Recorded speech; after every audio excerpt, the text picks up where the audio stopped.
welcome to another episode of Nerd Portal where we teleport you, oh my gosh, you got teleported, into the world of pop culture and current events. I'm Cierra. And I'm Alex Thompson, and so if you grew up in the 90s, you may have read a book or seen a show called Goosebumps. Just maybe. Just maybe a little bit. I mean, it's kind of everywhere. I know, right? It was the best. I was gonna say, and it scared the pants off many a kid, you know? Yeah. Yeah. And R.L. Stine knew how to shake things up.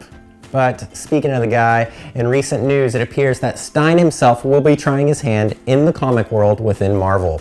We are unsure as to what he might write, but in a recent panel talking about the return of his television series, The Haunting Hour, Stine dropped a little knowledge about him writing his first comics ever. This could be exciting to see Stine on a horror series without the Goosebumps title on it, or maybe even taking a character such as Blade and putting him in a new story, or maybe like Tomb of Dracula or something. As the story unfolds, PopNerdTV will have you covered though, so stay tuned. So, will he be part of the Marvel horror universe that we See, that's what we're thinking about. It might be Monsters Unleashed, but that's coming up really fast. So I figured he would be talking about it at least now, because it's like January. Yeah. But I mean, even if he gets his own like series or something, this could be like the rebirth of like horror comics within Marvel. So that would be kind of cool. I think R.L. Stine would be a good fit for Monsters Unleashed, honestly. Yeah. But we will see if he's part of it. I know they've created a whole bunch of new monsters for it too, so who knows? Maybe one of them will get an ongoing by R.L. Stine, so. Well, I'm excited. Well, another exciting thing. What? Johnny Depp. Uh-huh. Okay, you know him as Captain Jack Sparrow. Yeah. Okay, it has been announced that he will appear in the sequel for Fantastic Beasts and Where to Find Them. He is said to develop a large role for the picture that is set to be released in 2018. Not much is known yet about the role that he will play, but it sure does have a weird feel of mixing Pirates of the Caribbean and Fear and Loathing with the world of magic.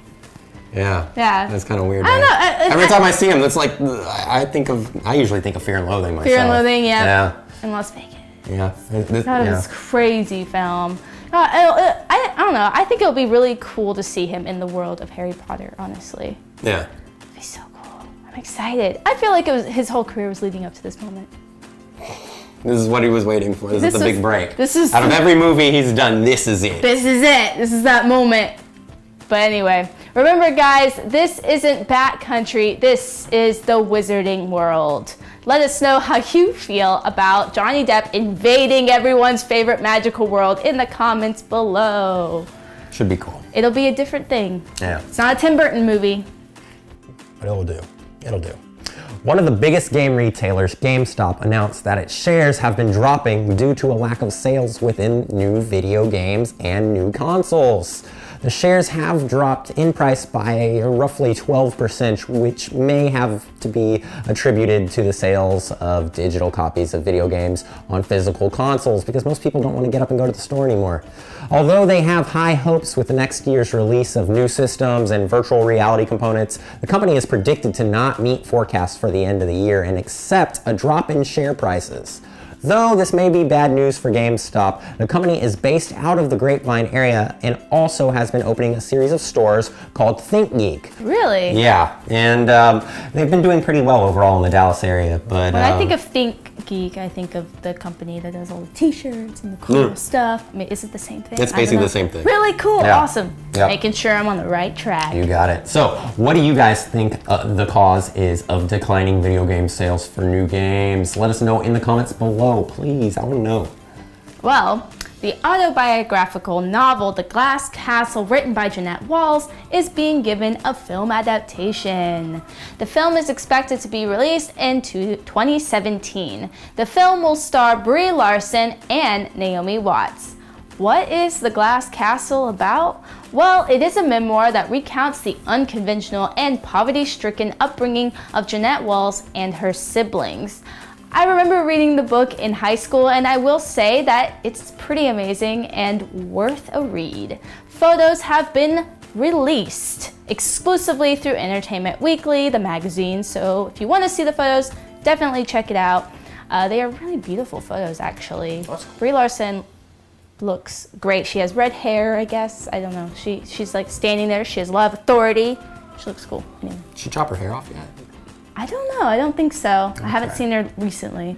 So don't forget to read the book before you see the film. You have plenty of time, and that doesn't mean Spark Notes. I was always kind of a Spark Note guy, occasionally in high school. But there were a few books that I like to read, but you know. I'm not gonna lie, I did Spark Note, at least 2 books, only because they were really complex books, and then the other one I didn't like that much, so. Shakespeare stuff, especially when you had to read it, like in the old, Yeah, I feel like it's acceptable to have Spark Notes for Shakespeare, only for clarification reasons, not to understand. Hoth thou blah de blah. Yeah. Oh man. Well, moving on, at Paris Game Week in France, a world record was shattered in cosplay as 270 fans dressed up as the gun-toting video game adventurer Lara Croft. That's cool, huh? Take that, Heidi Klum. Yeah, right? Yeah. This gathering broke a Guinness World Record as the most people dressed as Lara Croft in one gathering.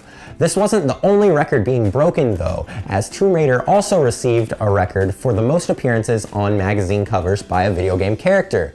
Since her debut in 1996, the Tomb Raider heroine has been featured prominently on at least 1,230 magazine covers from all across the world. That's a lot. This just goes to show how iconic a fictional character can become in such a short period of time. Wow, that's crazy. Someone out there has all of those magazines, probably. Yeah. I wouldn't imagine there's some crazy, not crazy. Some big fanboy. You're not crazy, okay? Everyone has their own vices, Just okay? insults all of the Tomb Raider Lara Croft fans. Don't hate me, Tomb Raider community. You've just been pushed out of the fan club. Yep. I'm just imagining it all acted out, then pushing you out. Anyway, the popular horror anthology show is going to circle back to a familiar place. Circle? So we're going in the loop? We're going back. I'm going back in time. Ryan Murphy announced that Murder House and Coven will have a crossover season. There is no information which characters will return or how the season will deal with multiple actors portraying the same characters, such as Lily Rabe, Sarah Paulson, and even Evan Peters. Many fans wonder and hope that Jessica Lange will be on board. Will this be season 7 or 8? We shall find out in the future. Let us know in the comments below what you hope to see in this Murder House Coven crossover. Don't forget to tune in to American Horror Story Roanoke every Wednesday on FX. Here you go. Yeah. All the seasons. Well, that's it for this week's Headlines for Your Nerdy Minds. Be sure to check out PopNerdTV.com for articles, reviews, and more. I'm Alex Thompson. And I'm Cierra. We'll catch you next time.